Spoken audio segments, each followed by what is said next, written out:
You are the one who holds the power to change your life. No one else can take the steps for you, make the tough decisions, or face the challenges you must face. It might feel overwhelming sometimes, like you're carrying everything alone, but that's exactly where your strength begins. This isn't about waiting for someone to rescue you or hoping for an easier path.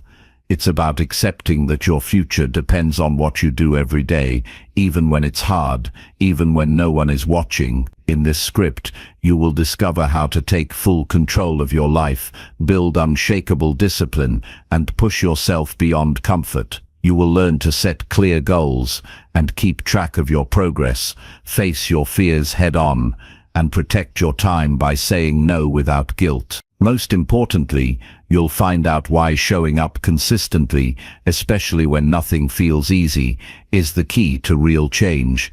This isn't a story about quick fixes or magic solutions. It's a guide to doing the work that others avoid. It's about standing strong when everything around you pulls you down. If you're ready to stop waiting and start owning your life, this is where it begins. Stick with it, because what you learn here could change the way you move forward every day. Chapter 1. Take full control of everything happening in your life. The moment you decide to take full control of your life is the moment everything begins to change. Until then, life controls you. Circumstances control you. People's opinions control you. Emotions pull you around like a puppet. You wake up tired, unsure, and reactive, constantly putting out fires and wondering why nothing ever feels stable or purposeful. But the truth is, you don't need the world to change. You need to change your relationship with control, and that starts by realizing one simple truth. Nobody else is responsible for how your life turns out. That responsibility belongs to you alone. When you start seeing life through this lens, everything becomes clearer. Blame fades. Complaints lose their appeal. You stop waiting for motivation, for the right moment, for someone to come along and fix things. You understand that control doesn't mean things will always go your way. It means that no matter what happens, you choose your response, your attitude, your actions, and that is power. To take full control of your life, the first thing you have to do is accept where you are right now without distortion. Most people live in denial. They exaggerate the good and hide from the bad. They avoid their weaknesses, their bad habits, their failure. But growth only begins when you look honestly at yourself without running. If you're tired all the time, say it. If you waste your days scrolling and procrastinating, admit it. If your finances are a mess or your relationships are built on fear or guilt, face it. This isn't about shame. It's about truth. And truth, even when painful, is the foundation of all control. Once you accept your reality, the next step is to stop outsourcing your decisions. So much of life gets wasted because we hand over our choices to other people. We do what our friends expect, what our family wants, what society applauds. We bury our instincts. We silence our values, and then we wonder why we feel unfulfilled. Control means you own your choices, you define your values, you decide what matters. If something isn't working, you change it. If a relationship is toxic, you walk away. If a habit is destructive, you break it. If a dream matters, you pursue it whether people support you or not. But this kind of control takes courage. It means choosing growth over comfort. It means doing the hard thing when the easy thing is right in front of you. It means saying no to what feels good in the moment for the sake of what's good in the long run. Most people don't want control, they want convenience. But convenience keeps you stuck. Real control is built through discipline, through consistency, through the quiet daily effort of showing up for yourself even when no one else sees it. Control also means managing your thoughts. Your mind is either your greatest ally or your worst enemy. If you allow fear, doubt, and distraction to run wild, They will sabotage every effort you make. But if you learn to quiet the noise, to challenge your thinking, to guide your focus, you gain an edge most people never develop. Your thoughts create your emotions drive your actions, and your actions shape your future. So if you don't learn to think clearly, nothing else will follow. Start by observing your inner dialogue. Notice how often you talk yourself out of things. How often you say, "I can't, I'm tired, maybe later." These thoughts seem small, but they become patterns, and patterns become identity. If you constantly think like a victim, you'll behave like one. But if you train yourself to think with strength, with responsibility, with clarity, you begin to take full ownership of your life. This requires mental discipline, and discipline isn't a feeling, it's a decision. You don't wait until you feel ready to take control. You take control first, and then the feeling comes later. You wake up early, even when you're tired. You do the work even when you're discouraged. You push forward, even when no results are showing yet. Because deep down, you know that every action you take is building something, even when it's invisible for now. Control also means managing your time. Time is the most valuable currency you have, and yet most people spend it like it's nothing. Hours lost to distraction, days wasted on things that don't matter. You have to become ruthless about how you spend your time. Ask yourself, does this align with the life I want to build? Is this helping me grow, or is it numbing me? You only get one life. Every moment matters. If you want control, you have to start saying no, not out of arrogance, but out of purpose. Saying no to the wrong things creates space for the right things. You'll find time to read, to move your body, to think deeply, to create, to build, to heal. But this only happens when you stop living passively. Passive living is when you wait for life to happen to you. Active living is when you make life happen by your own choices, your own standards, your own focus. This is what control looks like. Another key part of taking full control is accepting full responsibility. No more blaming others, no more pointing fingers at your past, your upbringing, your environment. These things influence you, yes, but they do not define you. You define you, and the moment you stop making excuses is the moment your power returns. You stop saying, "I didn't have support," and you start building your own foundation. You stop saying, "I was never taught this," and you start teaching yourself. You stop saying, "They held me back," and you start running forward. Responsibility is not a burden, it is freedom. When you take responsibility, no one can manipulate you anymore. No one can steal your future, because you are no longer waiting. You are creating. You are no longer hoping. You are working. You are no longer watching. You are doing. And this doing, even when it's small and imperfect, is what separates the controlled life from the chaotic one. A person in control also understands the power of decisions. Every day, you are making hundreds of decisions, most of them without thinking. What you eat, what you read, who you talk to, what you focus on. These small decisions create momentum. One decision to skip the gym becomes a week of avoidance. One decision to wake up early becomes a lifestyle of focus. You don't need to control everything, you just need to control your next decision, and then the next one. And then the next. Mastering your life begins by mastering the moment in front of you.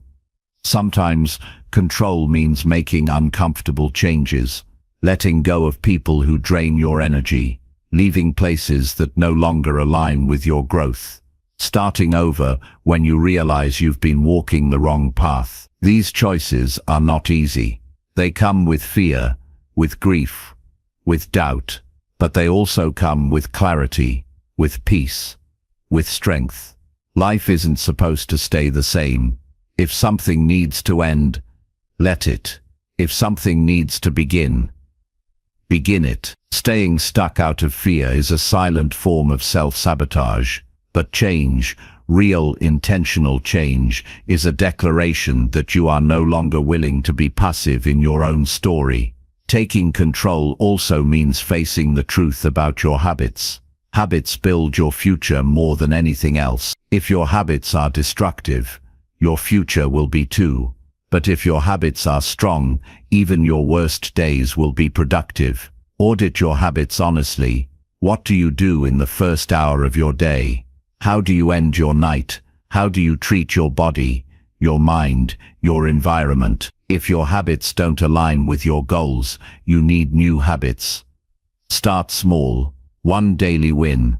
One better choice. One new standard. Over time, this becomes a lifestyle. One of the hardest lessons about control is understanding that nobody is coming to rescue you. This sounds harsh, but it's liberating. You are your own hero. You are your own answer. The sooner you accept this, the sooner you stop waiting for someone to understand, waiting for things to get easier, waiting for the pain to pass. No one else knows what you carry. No one else can fight your inner battles. That is your job. That is your path. And it is not weakness to walk it alone. It is strength. Finally, taking full control of your life means committing to growth with everything you have, not for a week, not until you're tired, not when it's convenient, but every single day, even in the smallest ways. Growth is not about perfection. It's about direction. Are you moving forward?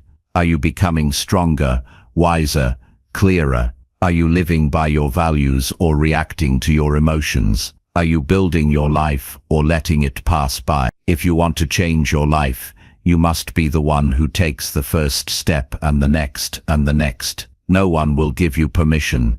No one will hand you a perfect plan. Control doesn't arrive, it is claimed, and you claim it by showing up fully, by taking responsibility for your actions, your energy, your decisions, your growth. And when you do that, when you take full control, you realize something incredible. You don't need the world to change for you to be free. You don't need perfect conditions to feel powerful. All you need is the courage to stop waiting and the discipline to keep going, because the life you want isn't given. It's created, and nobody else can do it for you, so do it alone. Chapter 2. Build strong discipline by doing hard things every day. Discipline is not something you're born with, it's something you build. You shape it through action, through decisions, through the way you face discomfort every single day. It doesn't grow when life is easy. It grows when you deliberately choose the hard road, when you pick effort over ease, when you decide that your future matters more than your current mood. Every time you avoid what's difficult, you weaken your discipline. Every time you face what's difficult, you strengthen it. This is the foundation of a strong, self-directed life. People often talk about motivation, but motivation is fleeting. Discipline is what keeps you moving when motivation disappears. It doesn't rely on how you feel. It doesn't ask for permission. It's built by doing what needs to be done, no matter how boring, uncomfortable, or exhausting it may be. The moment you stop waiting to feel like it and start doing it anyway, you cross the line from wishful thinking into real growth. And the only way to cross that line is through consistent exposure to hard things. You don't need to start big. In fact, it's better if you don't. Big promises fall apart. Small commitments, kept daily, lead to transformation. It's about choosing something you don't want to do and doing it anyway, something that stretches your mind, strengthens your body, or tests your patience. It could be waking up earlier than you'd like. It could be staying focused for an hour without reaching for your phone. It could be saying no to the comfort food and preparing something healthy. These aren't glamorous actions, but they are powerful. because every small decision you conquer becomes a building block for the kind of person you're becoming. Most people live in cycles of avoidance. They avoid anything that feels difficult. They negotiate with themselves constantly. Just 5 more minutes. Just this once. Just today. But every time you let yourself off the hook, you build a habit of weakness. Discipline is built in those small inner battles. When you hear your mind whisper an excuse, and you say no to it, that is strength. That is how you take control of your behavior, rather than letting your behavior control you. There's a specific kind of pride that only comes from doing the thing you didn't want to do. It's quiet, but powerful. You don't need to broadcast it, you just feel it. It changes how you see yourself. You stop doubting your ability to follow through. You start trusting your own word.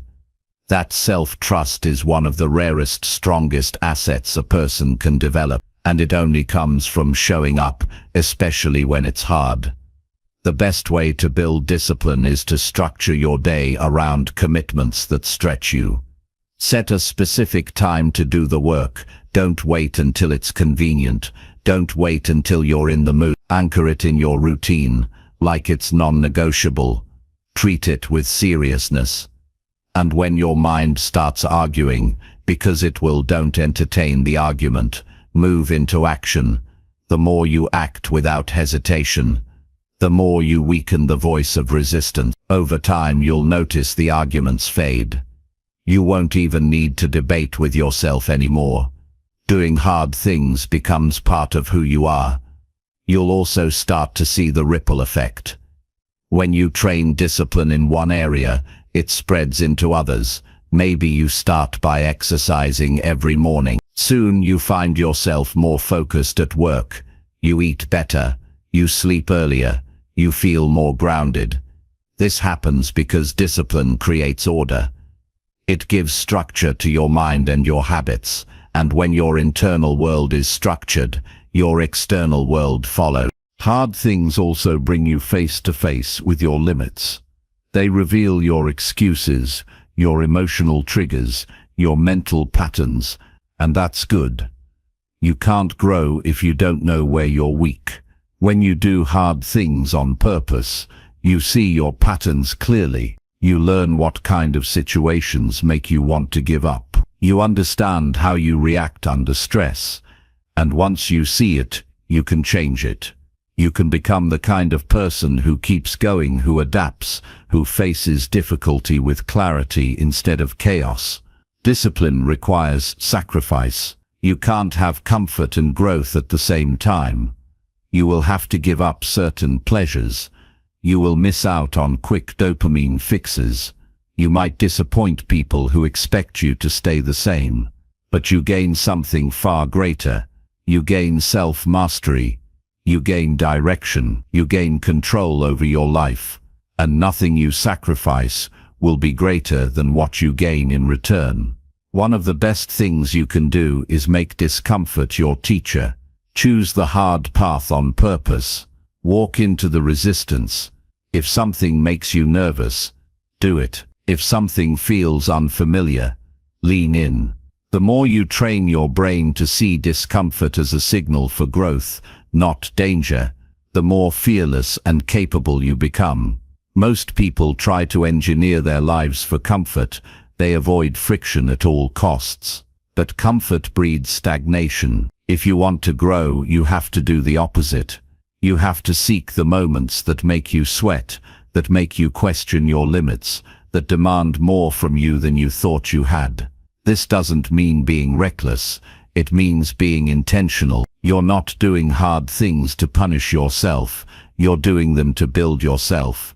You're doing them because you know there's more in you than what you've been living. And the only way to find that more is through challenge, through pressure, through repetition. Discipline is not built in one dramatic gesture. It's built in 1,000 quiet choices, repeated daily, until they form the core of who you are. There will be days when you don't want to follow through. Days when everything in you wants to quit.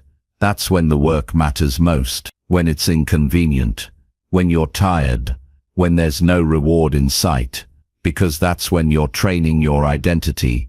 That's when you're deciding whether you're the kind of person who keeps promises or breaks them. You won't always get it right. You will fall short sometime. That's part of it. But what matters is that you stand up again. You don't let one failure become a pattern. You don't let one moment of weakness define you. Discipline isn't perfection, it's consistency. If you want a better life, you have to earn it through effort. Not once, not for a season, every day.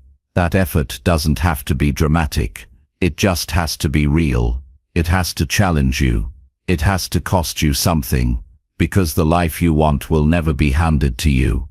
It will be shaped by the hard choices you make when nobody's watching. When it's just you and the discomfort, you and the excuses, you and the voice that says stop. That's where discipline lives. That's where strength is forged.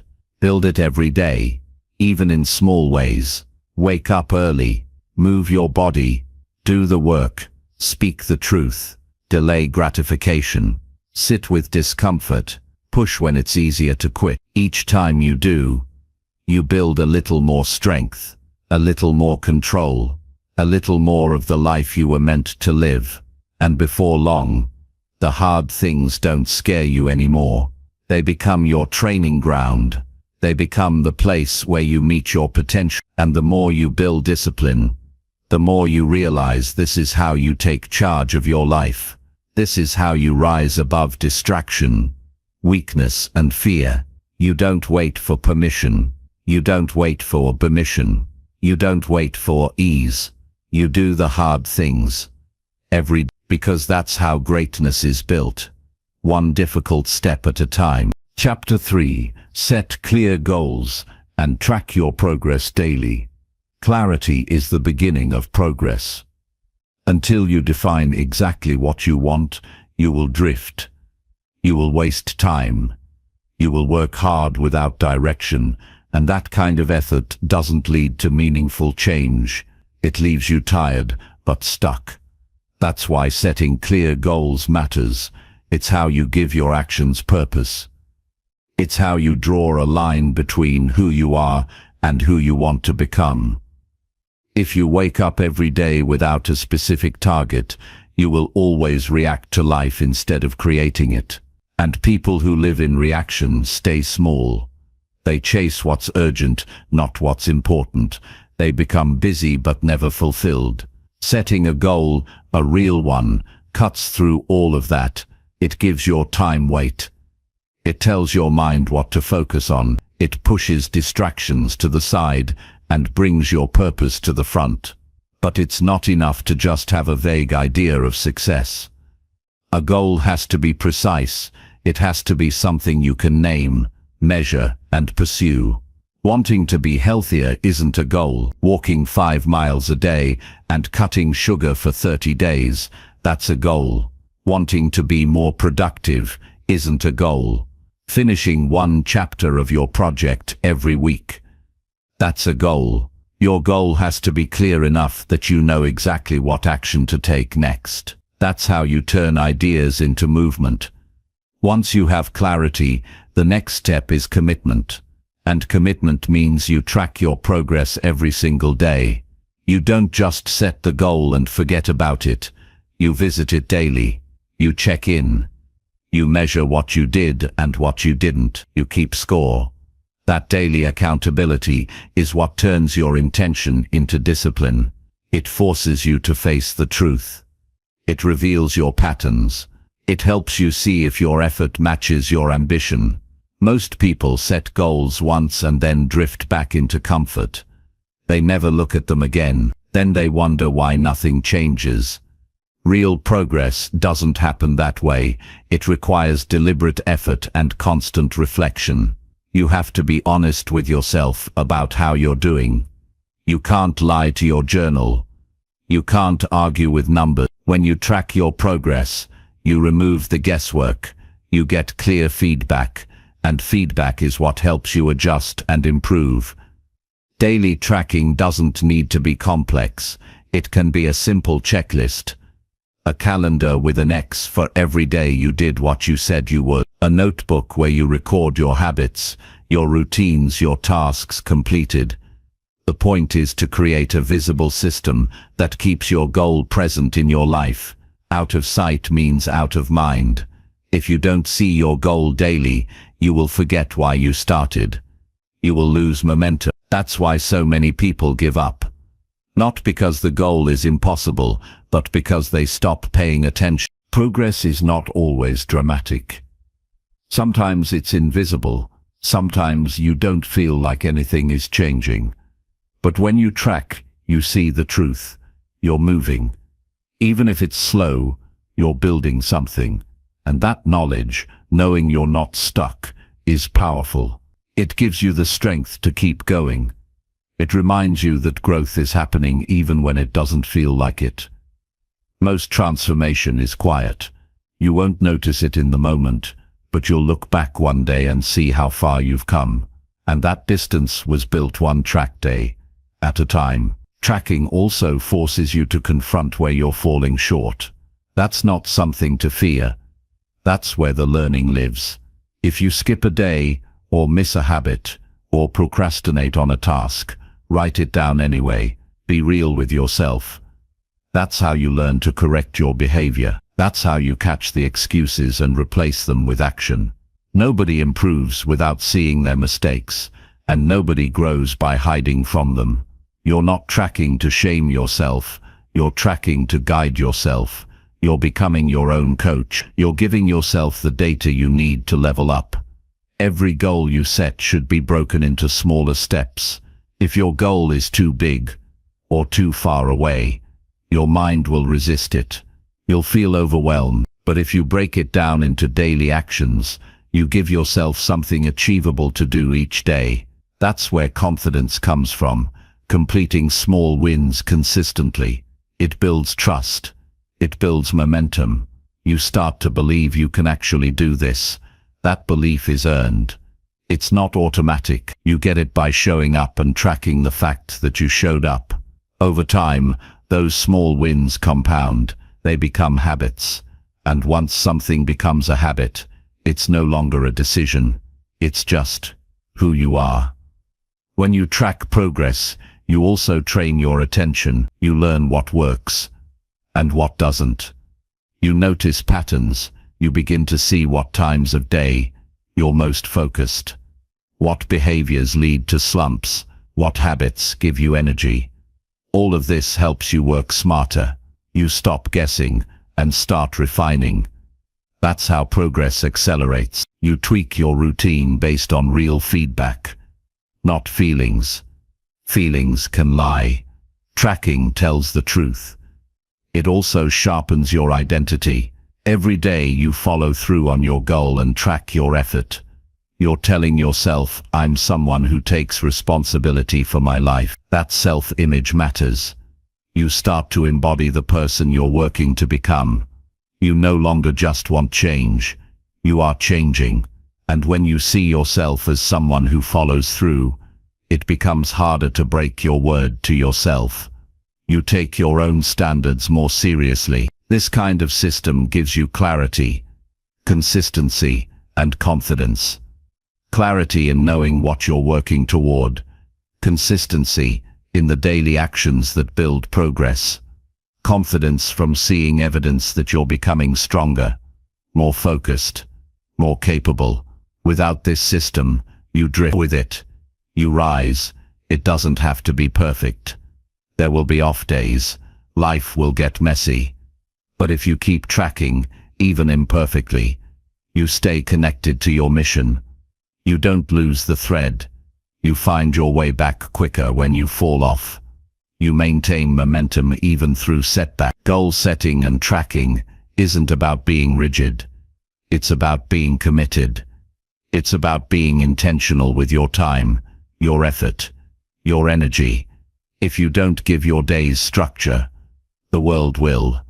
And the world will pull you in every direction but your own. That's why you need to protect your time and use it for your purpose. Every day you wake up is a new chance to get one step closer to your vision. But it only happens if you know what that vision is.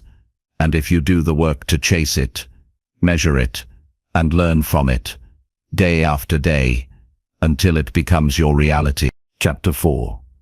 Break comfort by choosing what challenges your mind. Comfort feels safe. It feels warm and familiar. It tells you you're okay where you are, that there's no need to stretch or strive.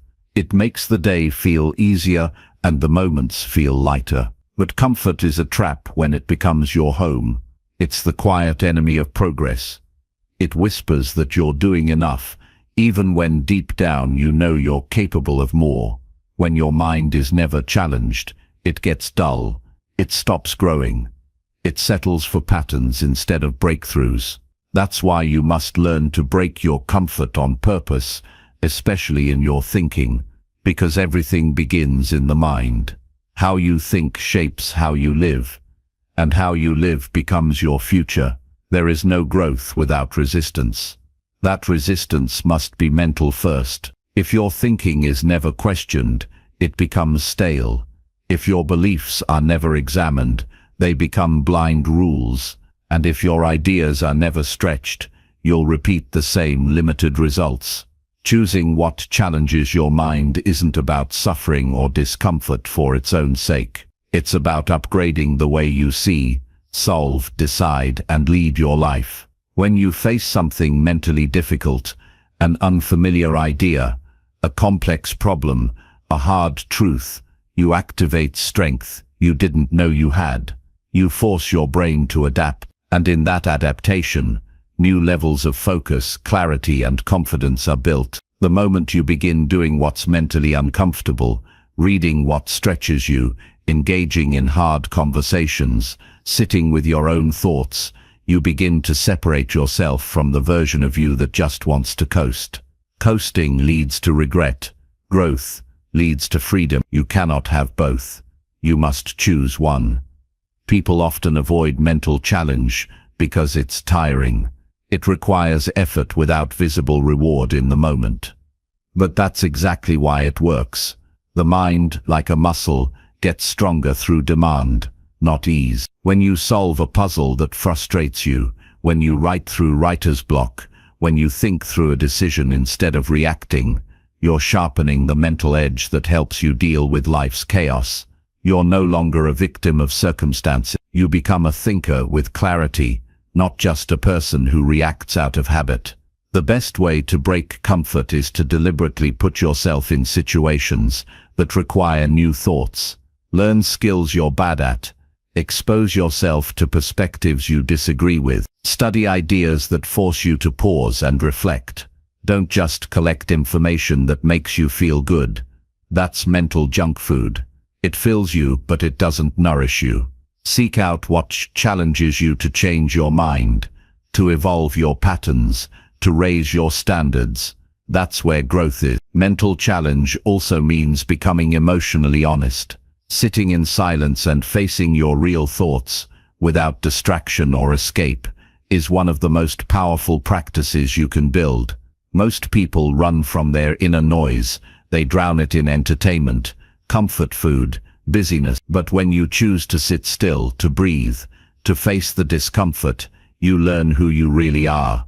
You discover what thoughts are running your life in the background, and then you can begin to challenge them.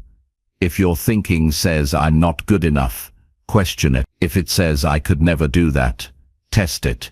Don't just accept the voice in your head as truth. Most of the thoughts that limit you were never chosen by you. They were absorbed from family, from culture, from experience. But they can be reprogrammed. You just have to challenge them with action. And every time you take on something difficult and see yourself handle it, those old beliefs weaken. They lose their grip.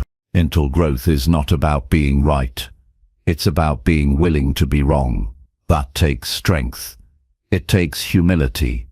It takes courage to let go of the need to always have the answer and instead live with the question. Strong minds are not afraid of being challenged. They seek it because they know the alternative is decay. The reward of challenging your mind is not just intelligence, it's resilience. You build an inner toughness that helps you handle stress, setbacks, uncertainty. You become less fragile. You don't break easily when life gets unpredictable. That kind of strength isn't built by reading quotes or listening to advice. It's built by sitting with difficulty until it teaches you something.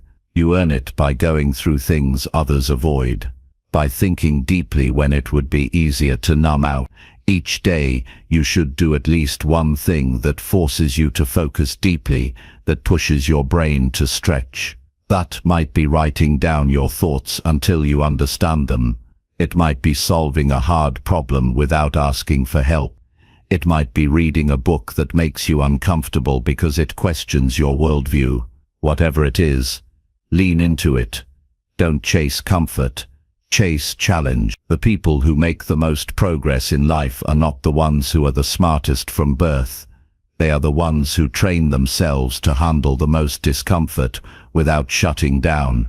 They know that the quality of their thinking tints the quality of their results, so they invest in it. They protect their mind from distractions. They feed it with depth. They choose growth over ease. In a world full of shallow thinking, being someone who trains their mind to go deep is a superpower. When everyone is busy reacting, you'll be responding with clarity. When others are chasing noise, you'll be grounded in purpose. And when life throws you into chaos, you won't be crushed. You'll adapt, because your mind has been through worse. The comfort zone is not a place, it's a mindset. It's the belief that where you are is all there is, and the only way to break it is to prove that thought wrong with new experience. You have to walk into the unknown and let it stretch you. You have to stop asking whether something is easy and start asking whether it's worth it. You have to make a habit of discomfort, not because pain is good, but because comfort steals your potential quietly. It keeps you average while convincing you that you're doing fine. Challenge reveals you. It peels back the layers and shows you who you've become and what you still need to work on. And in that awareness, you gain the power to change. You gain the ability to move forward without fear, because fear lives in comfort. Growth lives in discomfort, and the life you want lives on the other side of who you currently are. You don't need to overhaul your entire life overnight. You just need to make one uncomfortable choice each day that sharpens your thinking, one decision that makes you more alert, one task that requires effort and focus. Over time, that discipline changes you. It hardens your mind, it expands your limits, and it prepares you for a future where you're not hoping for strength. You've built it. Chapter 5. Create a routine that strengthens your body and focus. The structure of your day is the foundation of your strength. Without a reliable routine, even the strongest intentions lose their shape. Life becomes reactive instead of deliberate. You drift from task to task, pulled by distractions, drained by decisions that could have been avoided if you had clarity. But when you create a routine built around strengthening your body and sharpening your focus, you shift from surviving the day to mastering it. It's not about filling your hours with more things. It's about aligning your actions with your purpose. Every small decision you make compounds, shaping your mind, your mood, your energy, and your ability to lead your life from a position of strength. Discipline begins the moment you wake up. What you do in your first hour tells your body and your brain how serious you are about the life you're building. If you begin in chaos, scrolling, rushing, skipping essentials, your focus gets diluted. But if you start with a clear intention, you teach yourself control. You set the tone that the day will be shaped by action, not reaction. Your routine is not just a habit, it's a statement of who you are becoming.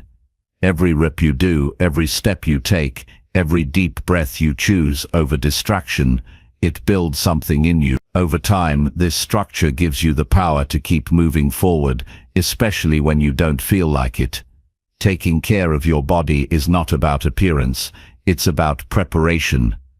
When you train your body regularly, you're not just becoming physically stronger. You're training your mind to show up consistently, to push through resistance, to build momentum even when it's hard. This is about energy, not ego. Because when your body feels strong, your thoughts get sharper. Your decisions come with clarity. Your days become more intentional. Neglecting the body leads to fatigue that clouds judgment, and without focus, everything else begins to slip. You can't think straight when you're exhausted. You can't lead when you feel scattered. That's why movement matters, not as an accessory to your day, but as a core discipline that protects your edge. There's no universal formula for the perfect routine. What matters is that it is yours. It should reflect your priorities. It should challenge you to grow. And it should create space for the habits that fuel you, not the ones that numb you. Build your routine like you're building a system to support your future self. Include the things that elevate your health, your clarity, and your mindset. That might mean waking earlier, blocking time for deep work, protecting your sleep, training your body with intensity, or taking time to reflect before distractions take over. It's not about fitting more in, it's about removing what weakens your ability to stay present and focus. Focus is not something you hope for, it's something you train. And the best training is repetition. Set aside specific hours for deep work, keep your phone away, turn off notifications. Make a ritual out of entering a state of full concentration. The more often you do it, the more natural it becomes. You begin to crave the feeling of being fully locked in. And in that state, your work becomes clearer, your thinking becomes stronger, and your results begin to speak for themselves. Distractions will always be available. Your discipline must become stronger than your impulses. That only happens when your routine reflects seriousness, not convenience. A strong routine is built on clarity, not mood. You don't wait to feel like doing it. You do it because it aligns with who you want to be. The mood follows the action. Too many people waste years waiting for the right motivation, but real change begins when you stop depending on emotion and start depending on structure. The routine does not ask how you feel. It asks what needs to be done, and in doing it, you reclaim control over your energy, your direction, and your purpose. Even on the days you feel off, your routine becomes your anchor. You won't always be inspired, you won't always be sharp, but you can always return to your structure. That's what makes it powerful. It doesn't require you to be perfect. It only asks for consistency, and over time, this rhythm trains you to act in alignment with your goals, even when your emotions fluctuate. That's how real transformation happens, not through intensity once in a while, but through repetition done with commitment. You also need to protect the recovery inside your routine. High performance is not about being on all the time. It's about knowing when to push and when to pause. Burnout doesn't come from doing too much. It comes from doing the wrong things without alignment. Make time to breathe. Make space for silence. Make room for presence. These moments restore your ability to focus and respond wisely. Don't confuse stillness with laziness. Stillness is where you gather energy, where you check your direction, where you prepare for your next move with clarity. A strong mind needs space, not just stimulation. Fuel your body like it matters. Eat in a way that supports energy and clarity, not just comfort. Sleep like it's sacred. Hydrate like it's essential. Because it is. These are not extras, they are the foundation of mental sharpness. When your body is neglected, your thoughts suffer, and when your thoughts suffer, your decisions become weaker. It's all connected. The routine that builds your body also strengthens your character. When you show up for yourself physically, you send a signal that your future matters, that your health is a priority, that your time is not to be wasted. Consistency is not about perfection. It's about showing up enough times that the action becomes part of who you are. You'll miss days, you'll feel tired, you'll want to slip back into comfort, but every time you return to the rhythm you've built, you strengthen it, and that rhythm begins to support you in ways you can't even measure. It becomes your baseline, your standard, your edge. The world is full of people trying to change everything overnight. They burn out, they quit, they restart. But those who build strong routines, who commit to small, consistent improvements, they're the ones who win in the long run. Because they've built a system, not just a streak.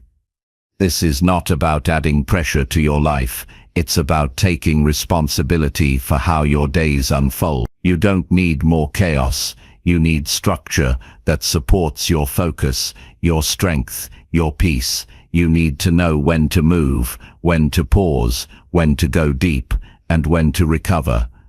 And that doesn't happen by accident, it happens by design. So design it, keep it simple, stay consistent, and treat your routine as your commitment to becoming the kind of person who follows through. Routines are not cages, they are launch pads. The stronger your foundation, the higher you can rise. The more consistent your discipline, the more freedom you'll feel.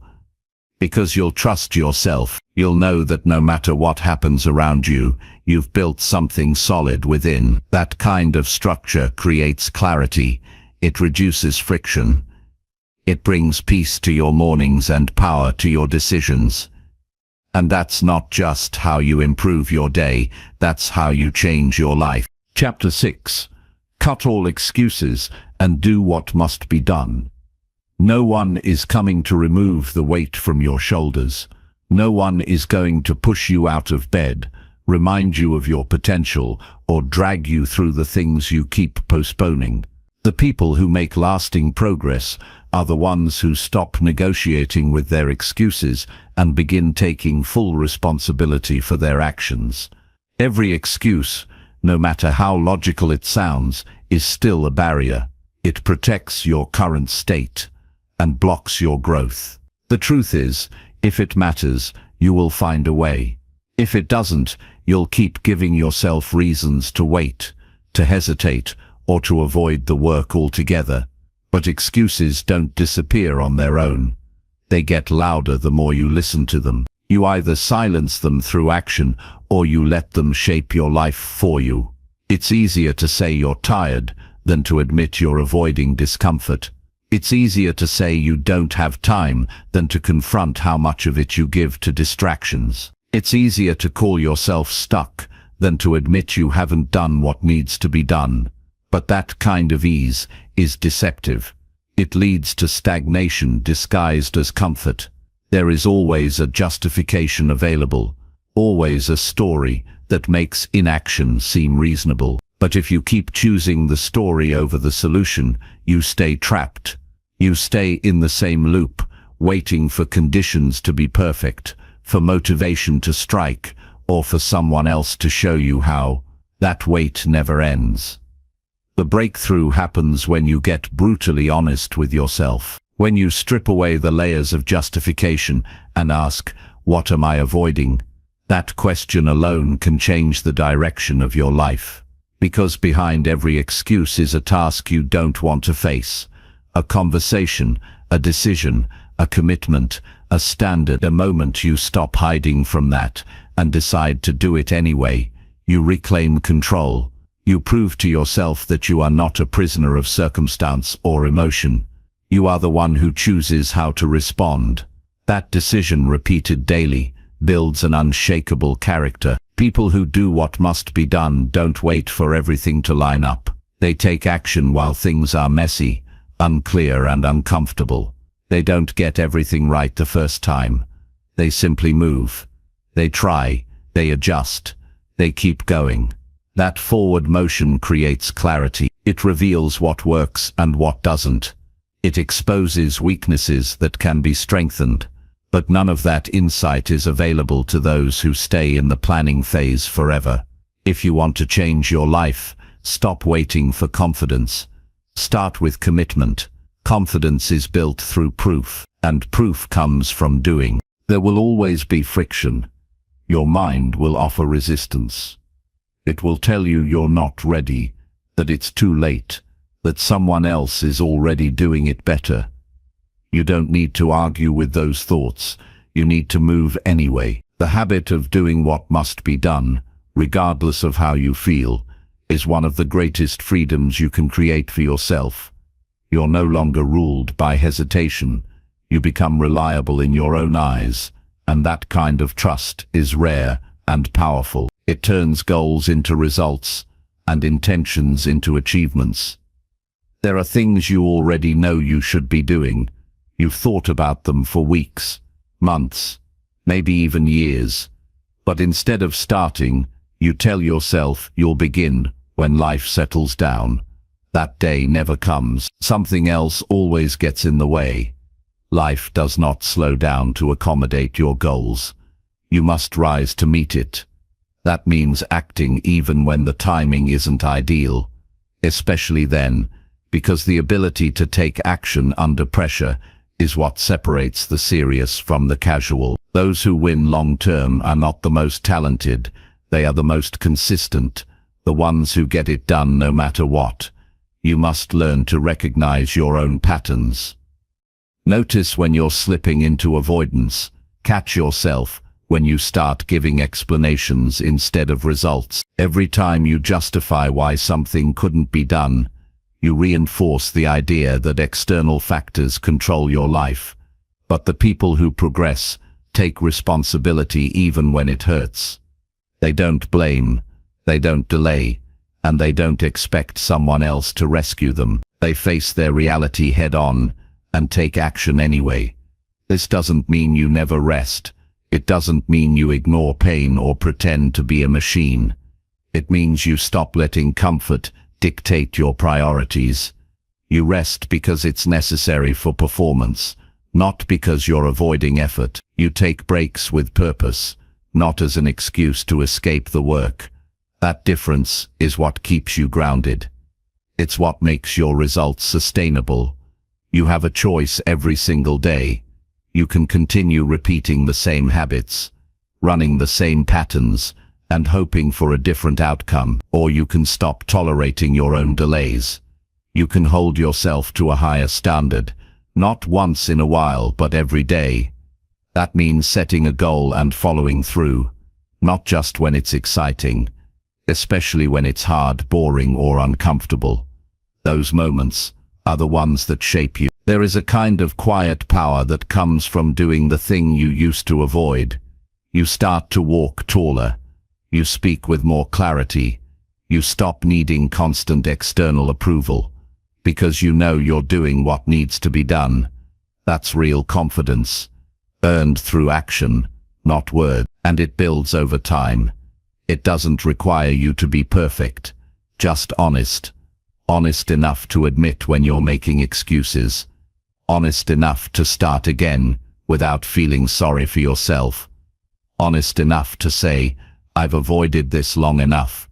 It's time to move. Nothing changes until you decide that excuses are no longer an option, that you will show up no matter how you feel, that you will take ownership of your actions, your time and your effort. You won't always feel inspired.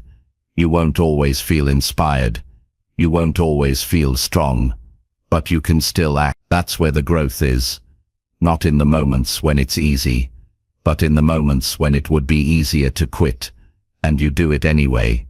That's where character is forged, and over time, that character will carry you through every challenge, every doubt, every obstacle. The time you've spent avoiding could have already been enough to build something meaningful. Don't keep adding to that.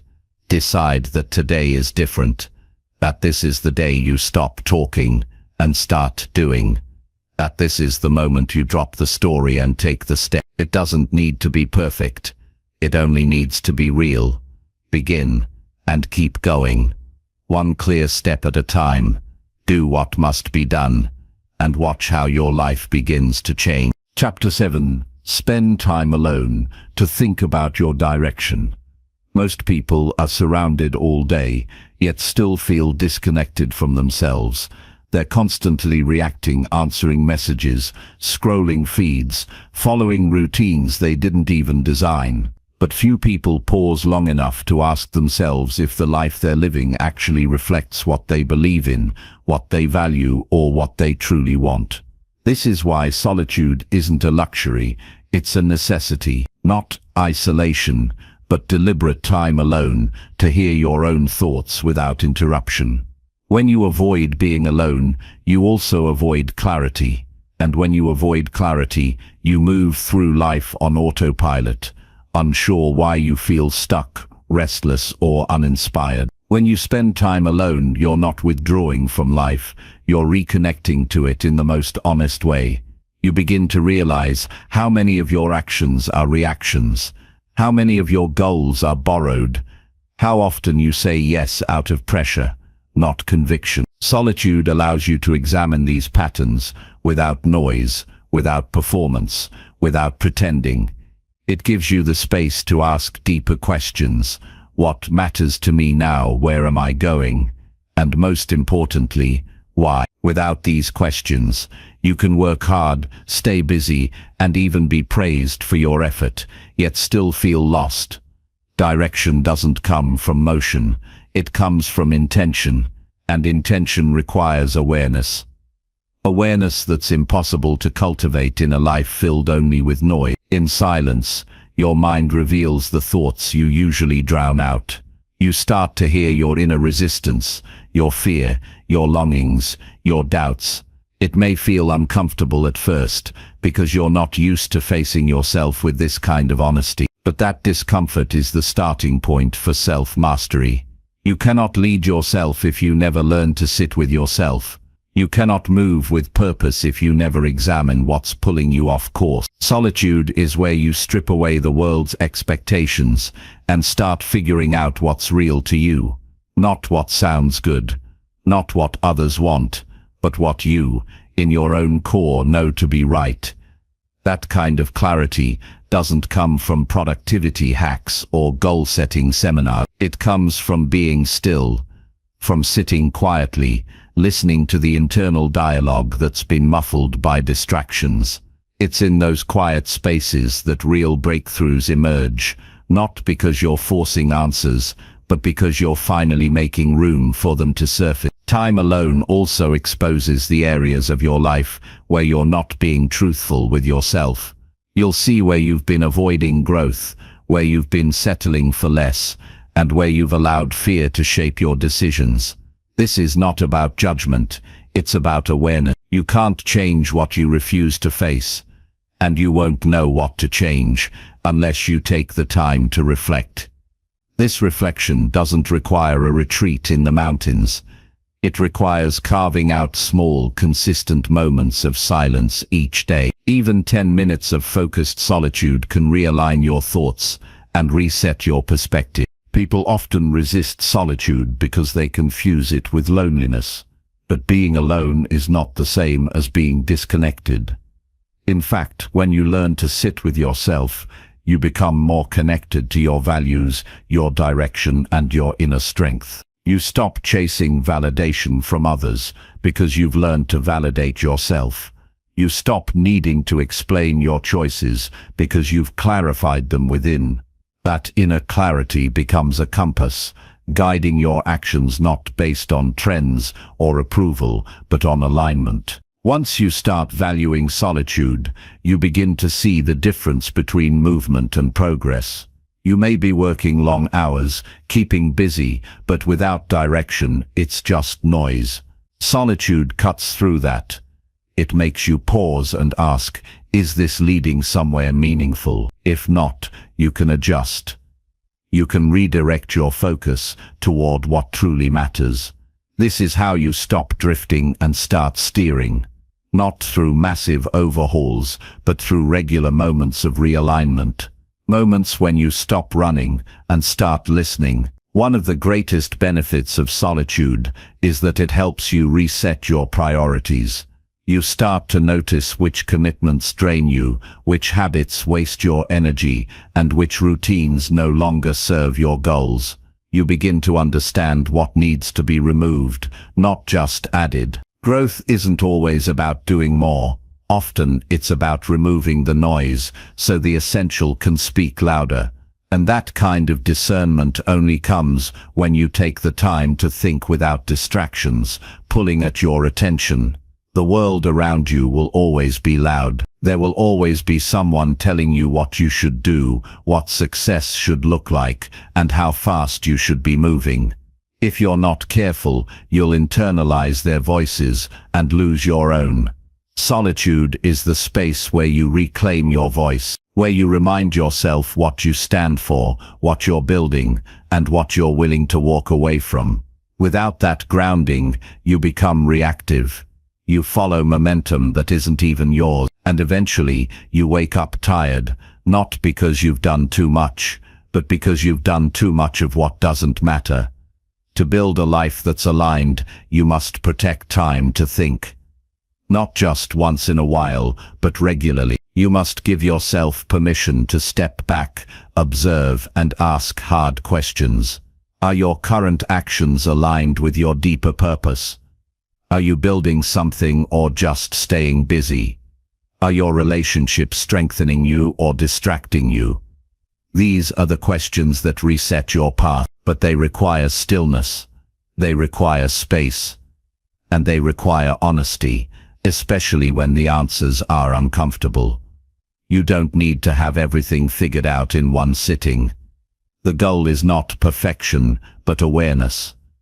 The goal is to stop living blindly and start living deliberately. Even 5 quiet minutes in the morning, spent journaling or thinking without your phone nearby, can spark powerful clarity. That small practice, done daily, can change how you move through the rest of your day. It can sharpen your decisions, simplify your goals, and help you stop wasting time on what doesn't deserve it. Eventually, solitude becomes something you crave, not because you're avoiding others, but because you've tasted the power of knowing your own mind. You've felt the strength that comes from being clear about your direction. You've experienced the peace of not needing external noise to feel alive, and once you've experienced that, you no longer fear being alone. You welcome it. You seek it out because you understand that every great decision, every turning point, every major transformation begins in silence. And only those who are brave enough to sit with themselves ever reach the place where those transformations begin. Chapter 8. Face every fear by doing what you avoid. Fear is the silent wall that stands between who you are and who you could become. It doesn't always shout, it often whispers. It tells you to wait.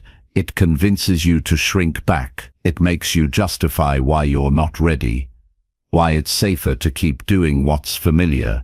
And the longer you obey that voice, the more you lose touch with your potential. Every time you avoid something because it makes you uncomfortable, you strengthen the fear and weaken your trust in yourself. You teach your mind that discomfort is danger, and growth becomes something you delay instead of something you embrace. But fear isn't the enemy. Avoidance is. Fear can point to growth if you're willing to see it that way. What you fear often reveals what matters. You fear speaking up because your voice is important. You fear failure because you want to succeed. You fear being seen because deep down you want to be understood.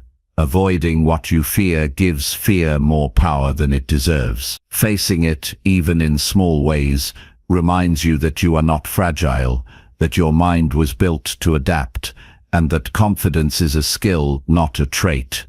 The hard truth is this: everything you avoid becomes the thing that controls you, and the longer you run from it, the more it dictates your life from the shadows. You avoid having difficult conversations, and your relationships stay shallow. You avoid taking risks, and your progress stays limited. You avoid discomfort, and your growth remains optional. There is no path to strength that doesn't pass through fear. There is no self-mastery without confrontation. If you want to lead yourself, you have to stop letting fear lead your decisions. You don't overcome fear by thinking about it. You overcome it by walking into it, slowly, deliberately, and consistently. You prove to yourself through action that the fear is not fatal, and the story your mind created about it isn't true. The fear of rejection becomes manageable when you put yourself in situations where you risk being rejected and survive it. The fear of failure shrinks when you take action, fail, and realize you're still standing. The mind learns from proof, not theory. You can read about courage all day, but unless you act on what scares you, the fear remains intact. The most powerful shift happens when you stop trying to eliminate fear and start training yourself to move through it. You don't wait to feel ready. You choose to act while feeling uncertain. That's where strength is built, not in comfort, but in confrontation. Each time you face something you've avoided, you reclaim a part of your power. You remind yourself that fear doesn't get the final word. You remind your nervous system that discomfort is not the same as danger. You rewire your identity from someone who avoids to someone who advances. There is no secret formula to this. It's repetition. It's daily exposure to what challenges you. It's saying yes to the thing you would normally excuse yourself from. It's choosing to do the task you've been putting off because it makes you anxious. It's walking toward the thing that causes your hands to sweat and your voice to shake. That trembling is not weakness. It's growth in motion. The body shakes when it enters unfamiliar territory. That's how you know you're not repeating the past. That's how you know you're breaking through it. Courage isn't loud. It's not always dramatic. Sometimes it looks like making a phone call you've avoided for months. Sometimes it means showing up to a meeting unprepared, but not running from it. Sometimes it's telling someone the truth, even when your voice wavers. Each act of courage may seem small, but they compound. Over time, these choices change the way you see yourself. You stop seeing fear as a stop sign and start seeing it as a signal to lean in. The discomfort becomes familiar, and with familiarity comes strength. There's a moment that happens after you face a fear, right after the anxiety fades and before your mind settles. In that moment, you feel something unmistakable: self-respect. It doesn't come from praise or validation. It comes from knowing you chose the harder path when the easier one was available. It comes from realizing you didn't wait to feel fearless. You acted despite the fear. That's the kind of pride that lasts. That's the kind of strength that can't be taken away. It's easy to admire people who seem bold or fearless, but what you don't see are the choices they made behind the scenes. The early mornings when they showed up scared. The late nights when they didn't have the answers but still moved forward. The dozens of moments when they could have said no but chose yes. What looks like confidence is built on a history of facing fear.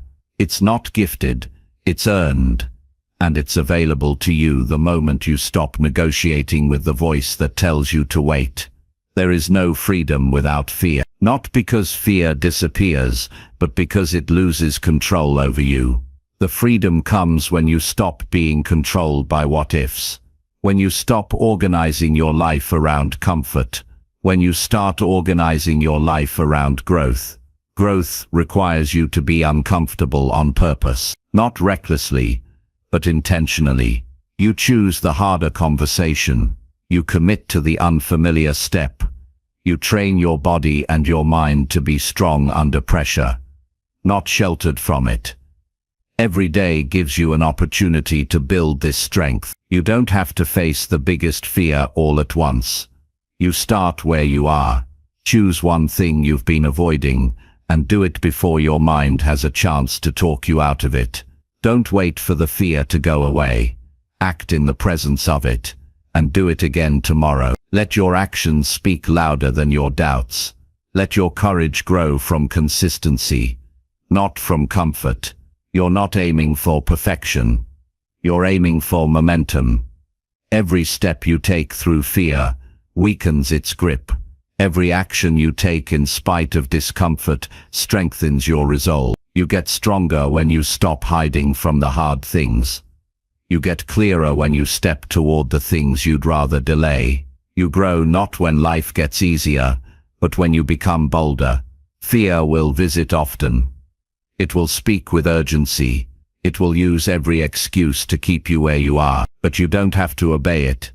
You can listen and still move forward. You can feel unsure and still show up. You can be afraid and still choose growth. And that choice made over and over again is what separates those who stay stuck from those who evolve. Chapter 9. Protect your time by saying no without guilt. Time is not just hours passing on a clock. It's your life being spent, moment by moment. Every choice you make is a trade. Say yes to one thing, and you're saying no to something else. The problem is, most people say yes out of habit, not intention. They agree to things that don't matter, entertain distractions they don't enjoy, and stretch themselves thin to avoid disappointing others.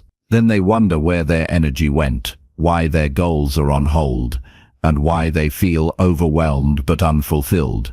The truth is simple. If you don't protect your time, the world will use it for you. Learning to say no without guilt is not about being selfish, it's about being responsible. You don't owe anyone access to your time unless it aligns with your values, your priorities, and your purpose. If your time is constantly being spent pleasing others, managing their expectations, or fixing problems that aren't yours, then your life slowly starts to belong to everyone but you. And when that happens, you lose the ability to move forward. You stay busy but you're not building. You stay helpful but you're not whole. You stay connected, but you feel disconnected from your own life. To reclaim your time, you must first believe that your time is valuable. Not just because it's limited, but because it's the raw material of everything meaningful you want to build. If you want clarity, peace, health, and progress, it doesn't begin with some dramatic change. It starts by removing the noise that dilutes your day. And that noise often comes from the things you agreed to, not because you wanted to, but because you were afraid not to. Fear of judgment, fear of letting someone down, fear of being seen as rude or unreliable. But here's what's worse, living a life that doesn't feel like yours because you're too afraid to say no. No is not rejection. No is a boundary. It's a clear line that protects your energy and guards your priorities. When you say no to things that don't align with your direction, you create space for the things that do. You start to feel in control of your day. You begin to build momentum instead of constantly catching up. You make time for rest, for growth, for deep focus, for real connection. You stop surviving your schedule and start designing it. And all of that begins with the courage to say no clearly, without apology. It won't feel easy at first. The habit of overcommitting runs deep. You've probably been taught that being helpful means saying yes, even when it costs you. That being kind means being available, even when you're depleted. But there is nothing kind about saying yes out of resentment.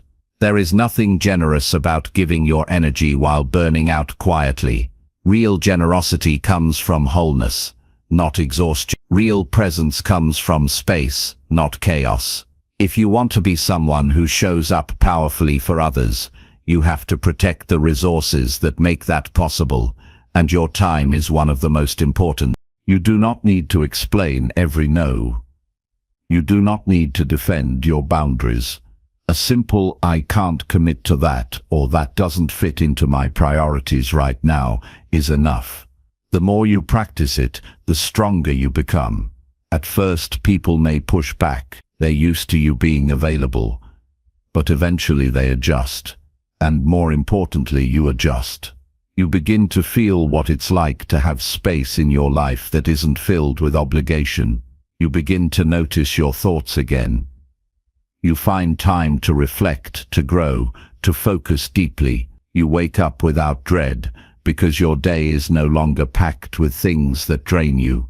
The challenge isn't just in saying no, it's in what happens after.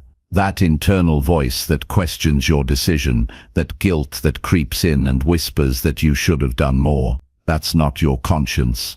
That's conditioning. You've been conditioned to believe that your worth is tied to how much you do for others, how accessible you are, how agreeable you seem. But your worth isn't in your availability. Your value isn't in how much you can carry. It's in who you become when you give yourself enough time and space to grow without constant interruption. Productivity is not about doing more. It's about doing what matters, with clarity and consistency. Saying no helps you focus on the few things that move your life forward. Not everything deserves your energy. Not every request is your responsibility. Not every opportunity is right for you.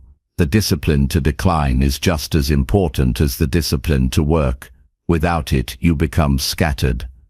You become reactive. You begin to live on other people's timelines, responding to their urgency instead of building your own momentum. And saying no isn't just about big decisions, it's about the daily ones. Do you check your phone out of habit, knowing it breaks your focus? Do you take on one more task when your mind is already tired? Do you scroll for hours just to avoid the discomfort of silence? Saying no to these small distractions is where real change begins. You don't need to overhaul your life. You need to interrupt the patterns that steal your time a little at a time. Time management isn't just about calendars and planners. It's about courage. The courage to say, my time is mine. I choose what enters.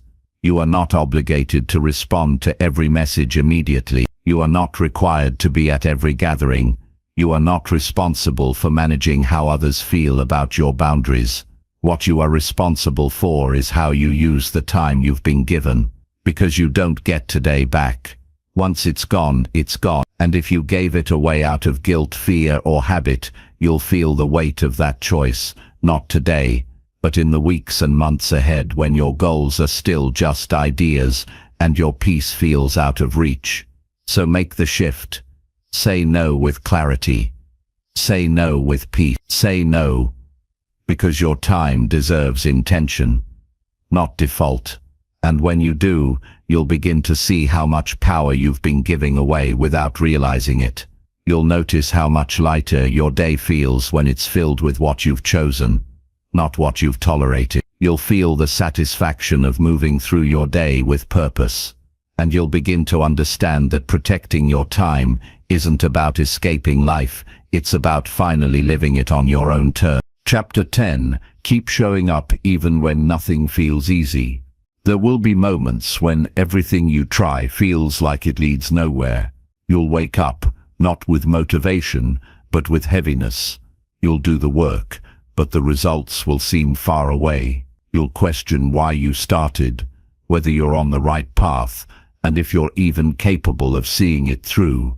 This is the point where most people stop, not because they can't succeed, but because the silence and the struggle convince them they're not making progress. But what they don't see is that the most important growth happens in those quiet, difficult stretches, when things are not exciting, not rewarding, not even clear. This is when discipline has to carry you where motivation no longer can. Showing up when everything is going well is easy. But the person you become when you keep showing up without applause, without external proof, and without comfort, that's the person who's building something unbreakable. Every time you show up when you don't feel like it, you are casting a vote for the kind of future you want. Every time you take action despite your doubt, you are reinforcing the foundation of your strength. You're not just working toward a result, you're training your mind to become steady, regardless of what's happening around you. It's easy to romanticize the idea of success, but in real life, The journey toward anything meaningful is filled with discomfort, uncertainty, and periods of slow, invisible progress. Those stretches where you wonder if anything will ever change, when your effort feels unnoticed, when fatigue takes over, that's where most growth takes root. Not when it's easy, but when it's hard, and you keep going anyway. What separates those who grow from those who stay stuck isn't their talent or their intelligence, it's their refusal to quit when nothing feels easy. Success is not built in leaps, it's built in consistent effort. Not every day will feel powerful. Some days will feel like survival. Some days your only win will be that you didn't give up. And that's enough. That's how momentum is protected. Not by explosive results, but by showing up on the hard days with the same commitment you had on the good ones. You may not always feel like you're moving forward, but if you keep walking even slowly, you are not standing still. What matters is that you don't betray your own effort by walking away when it gets hard. Everything worth having asks something from you. Your time, your energy, your focus, and above all, your persistence. The truth is, life won't always feel fair. Your discipline will often be tested in silence. You'll have to learn to push forward without needing instant gratification. That's how self-respect is built, by honoring the process, even when it offers no reward in return. You may feel frustrated, tired, or doubtful, but as long as you show up, you're still in control. Pain is not the enemy. Boredom is not the enemy. Slow progress is not the enemy. The enemy is stopping. The enemy is losing trust in your ability to endure. If you give up every time it stops being easy, then you're choosing comfort over mastery. But mastery only belongs to those who are willing to keep showing up in the face of resistance. Not once, not twice, but every single day that asks for it. If you're waiting for the perfect moment, the perfect energy, or the perfect conditions, you'll wait forever. The right time rarely announces itself. Life rewards those who begin, those who stay, and those who adjust along the way without abandoning their goal. You will face setbacks, you will meet failure, but if you understand that these are part of the path, not signs to turn back, then you develop the mental armor required to continue. When you keep showing up, you develop grit. Grit is the strength to continue in the absence of ease. It's the ability to get up again when you've been knocked down.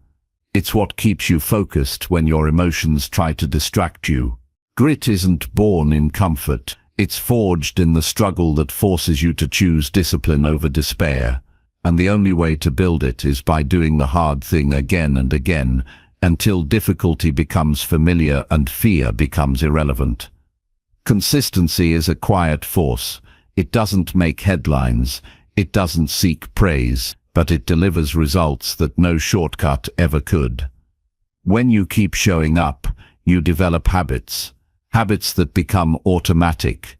Habits that push you forward even when your motivation disappears. You train your body to act before your mind has time to talk you out of it. You make your routine non-negotiable, not because you always want to do it, but because it's who you've decided to be. On the days when everything feels heavy, focus on one step. Not the mountain, not the entire plan, just the next step. You don't need to conquer the whole journey at once. You just need to win the next moment. Ask yourself, what's the one thing I can do right now that keeps me moving? Then do that, and when the next moment comes, do the next thing. You build strength in pieces. You win the day in small choices, and those choices compound, turning effort into excellence over time. You are not alone in the struggle. Every person who has ever built something meaningful has faced the weight of doubt, fatigue, and frustration. What made them different wasn't an easier path. It was the discipline to walk theirs regardless of how it felt. You have that same strength within you. It may be quiet, it may be buried under layers of fear or fatigue, but it's there, and the only way to uncover it is to keep showing up until you no longer need to force it, until it becomes who you are. The discipline to keep going is the highest form of self-trust. It means you believe in your process, even when results are delayed. It means you respect your goal enough to continue working on it without external permission. And over time it builds the kind of confidence that can't be taken away, because it's rooted in action, not just belief. There will always be easier paths. There will always be distractions calling for your attention. But the work that matters most will always ask for your full presence. Not occasionally, not when it feels good, but every day, especially when it doesn't. That's when your discipline is tested. That's when your growth accelerates. That's when you decide who you're going to be. Not just once, but in every hard moment that follows. Keep showing up, not because it's easy, not because you feel ready, but because the person you're becoming deserves to be built with intention, not convenience. The path is not always smooth, but it is always worth walking. The struggle is not always pleasant, but it is always shaping you. And the moment you decide that nothing can make you quit, not fatigue, not doubt, not silence, that is the moment you take full ownership of your life.